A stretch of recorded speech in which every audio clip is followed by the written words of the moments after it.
Kama demu ana tattoo, tumia condom. Kama demu ni mlevi anapenda sana bia, tumia condom. Kama demu akiwa na wewe anazimazima simu, tumia condom. Kama demu yeye ndio wa kwanza kuvua shati mkiwa chumbani, tumia condom. Kama mwanamke anapenda kuunguza nywele, yani kuweka bleach, tumia condom. Kama mwanamke hakuulizi kuhusu condom wakati wa kuseksi, my brother, tumia condom.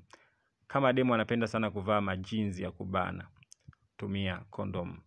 Kama demu ukimtongoza leo na leo akakupa mzigo, tumia condom. Kama demu anaishi peke yake, tumia condom. Kama demu anafanya kazi saluni au bar, tumia condom. Kama demu ni student wa UDOM, Mlimani City, CBE au sekondari, tumia condom. Kama demu anapenda sana Facebook, tumia condom. Kama demu kaweka pini kwenye pua na amevaa kikuku mguuni, my brother, tumia condom. Kama demu anapenda kuongea na wanaume, tumia condom.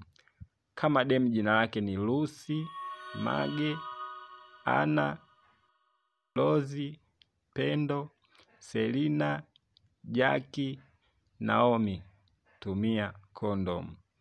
Ukiona mwanamke anadisi kuhusu hii posti, brother, ujue huyu ni wa kutumia condom. Ulikuwa na mimi mtangazaji wako Tino la Diva. Subscribe.